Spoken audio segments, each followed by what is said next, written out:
서청주 상권의 중심이 이동하고 있습니다. 서청주에 대형 유통업체가 추가로 들어섰습니다. 이른 추석의 영향으로 출하 시기를 놓친 사과가 한꺼번에 시장에 풀리며 가격이 폭락하고 있습니다. 아프리카 돼지열병 발생 농장과 역학관계에 있는 충북 농가 3곳 모두 음성 판정을 받았습니다. 잠복기까지 예찰은 계속됩니다. 여러분 안녕하십니까? 계속해서 충북 지역 뉴스입니다. 올해 이른 추석의 영향으로 출하 시기를 놓친 사과가 한꺼번에 시장에 풀리며 가격이 폭락하고 있습니다. 15kg 한 상자에 4,000원짜리 사과까지 나오고 있다고 하는데요. 김대훈 기자가 사과 경매장에 다녀왔습니다. 충북의 대표적인 사과 주산지인 충주. 도매시장에서 과일 경매가 한창입니다. 중도매인들이 갓 수확한 사과를 신중하게 살펴본 뒤 단말기 버튼을 눌러 가격을 정합니다. 홍로 15kg 한 상자를 기준으로 낙찰가가 만원에서 3만 원 사이, 1년 전 반값 수준입니다. 심지어 15kg 한 상자가 4,000원에 낙찰된 사과도 나왔습니다. 상품이 아직 소비가 덜 되고 있어요, 많이. 그렇기 때문에 지금 아무래도 가격이 내려갈 수밖에 없어요. 추석이 평년보다 이른 데다 태풍과 가을 장마로 출하가 늦어지면서 한꺼번에 물량이 쏟아져 벌어진 일입니다. 농민들은 인건비의 운임, 경매 수수료를 고려하면 오히려 손해지만 수확을 포기할 수도 없다고 말합니다. 병음이나 감염의 우려 때문에 모든 것을 수확을 해야 되고 또 다음 농사를 위해서는 반드시 수확을 해야 되는 그런 상황입니다. 복잡한 유통 단계 때문에 소비자들이 가격 폭락을 체감하기 어려운 것도 문제로 지적되고 있습니다.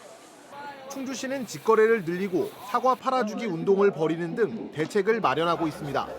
MBC 뉴스 김대웅입니다. 아프리카 돼지열병 발생 농가와 같은 사료 차량이 드나든 충북도 내 농가 3곳이 모두 음성 판정을 받았습니다. 충청북도는 발병 농가에 갔던 사료 운반 차량이 지난 21일 방문한 괴산의 한 농가에 대해 정밀 검사를 벌인 결과 음성으로 확인됐다고 밝혔습니다. 앞서 음성 판정을 받은 음성과 진천 농가를 포함해 충북도 내 역학 농가는 현재까지 모두 증상이 없는 상태입니다.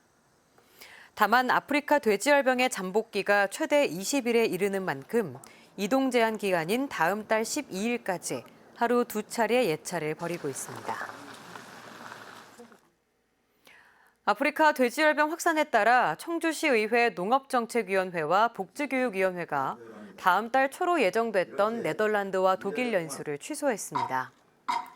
청주시의회는 금전적 손실이 발생하더라도 돼지열병이 확산하는 도중에 농업을 소관하는 위원회가 연수를 떠나는 건 부적절하다고 판단했다고 밝혔습니다.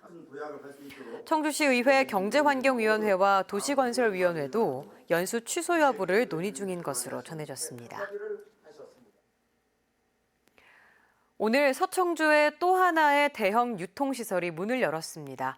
개점 전부터 긴 줄이 늘어설 정도로 시민들이 엄청난 관심을 보였는데요.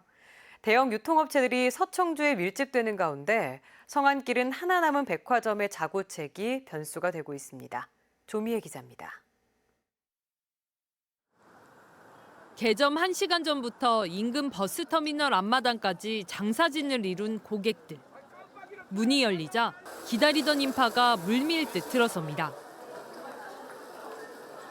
선착순 사은품과 할인 행사에 개점과 동시에만 1000여 명이 몰렸습니다. 한 30분 밖에서 기다렸다가 들어왔어요. 매장마다 인산인해를 이뤘고 특히 업체가 주 고객으로 보고 있는 자녀가 있는 주부들이 많았습니다. 50% 할인한다는 소식을 듣고 경쟁률을 뚫고 와서 구매를 했죠. 근처에 백화점과 아울렛이 있어도 신규 아파트 건립과 기업체 근로자 구매력 등을 고려했을 때 승산이 있다고 업체는 보고 있습니다. 도심형 아울렛입니다. 그래서 40여 개가 넘는 저희 자체 브랜드 상품도 있고요. 서청주가 대형 상권이 밀집되며 명실상부 청주 중심 상권으로 떠오르는 반면 청주 양대 상권 중 하나인 성안길은 기존 대형 유통시설의 자구책이 변수로 떠올랐습니다. 매출이 떨어지며 병원 임대가 거론되는 상황. 성안길 상인들 대다수는 그대로 영업하길 바라고 있습니다.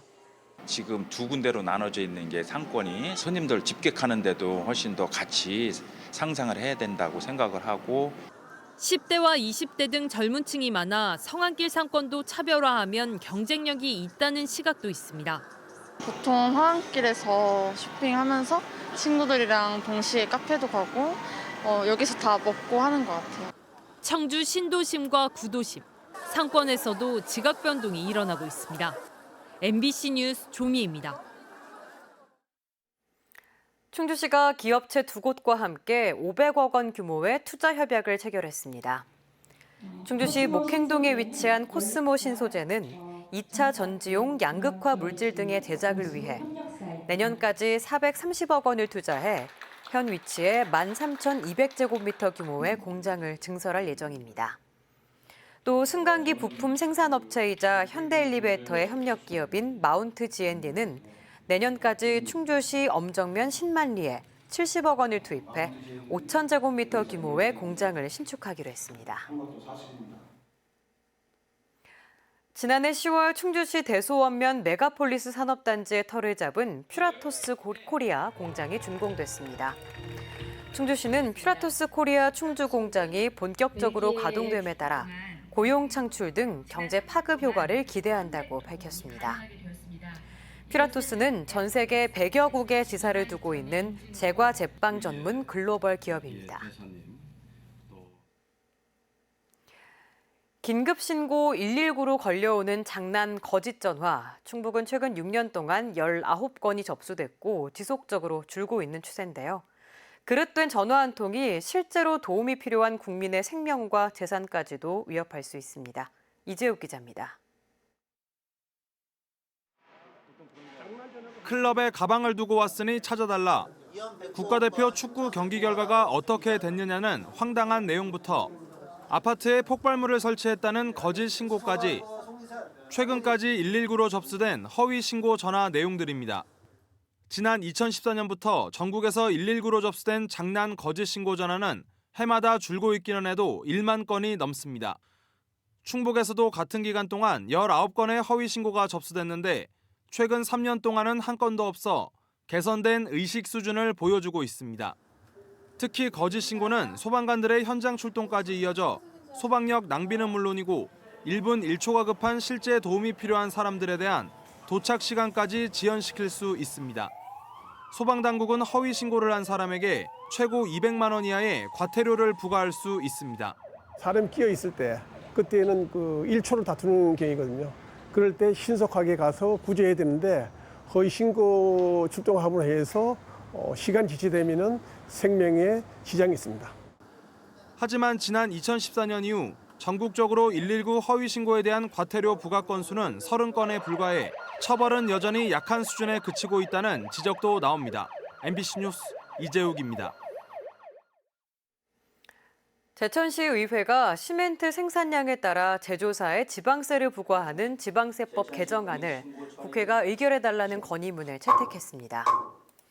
제천시의회는 시멘트 생산 과정에서 분진과 미세먼지, 유독물질이 발생해 지역 주민들이 막대한 고통을 감내하고 있다며 관련법 개정안을 국회가 조속히 의결해달라고 촉구했습니다.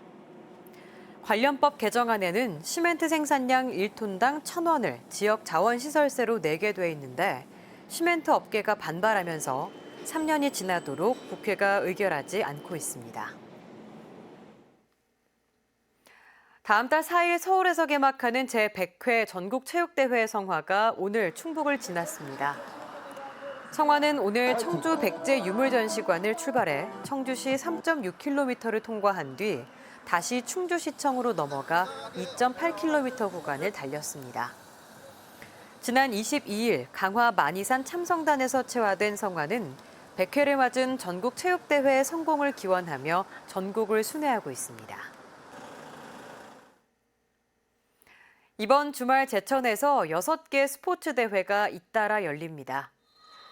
제천시는 내일부터 이틀 동안 체육관과 지역 내 8개 학교 등에서 열리는 전국 생활체육 배구대회를 비롯해 해발 800m에서 펼쳐지는 금수산 산악 마라톤 대회, 족구 대회 등 스포츠 관련 6개의 대회가 열린다고 밝혔습니다. 이번 대회들을 찾을 참가자와 관람객은 약 10,000명가량으로 추정됩니다. 신하바 수퍼누봉 에너지광산부 차관을 단장으로 하는 라오스 대표단이 진천에서 열리는 솔라 페스티벌을 방문했습니다. 지난해 충청북도와 태양광 산업 상생발전 협약을 맺은 라오스 대표단은 태양광뿐만 아니라 전기차와 2차 전지, 수소 산업 등에 대해서도 기술 지원을 통한 우호 교류를 확대하기로 했습니다. 라오스 대표단은 솔라 페스티벌이 끝나는 28일까지 충북에 머물 예정입니다. 4차 산업혁명 시대를 이끌 인재 양성기관인 SW 미래체험 충북센터가 문을 열었습니다. 체험존과 교육 실습장, 아이디어랩 등으로 구성된 미래체험센터는 정보소외계층과 초중학생을 대상으로 코딩과 블록체인 등의 소프트웨어 교육과 게임을 활용한 가상현실 체험, 드론과 로봇 조작 실습 등을 제공합니다. 이처럼 지역 소프트웨어 교육 생태계 조성 사업에는 앞으로 3년 동안 약 70억 원이 투입될 계획입니다. 충북뉴스였습니다. 고맙습니다.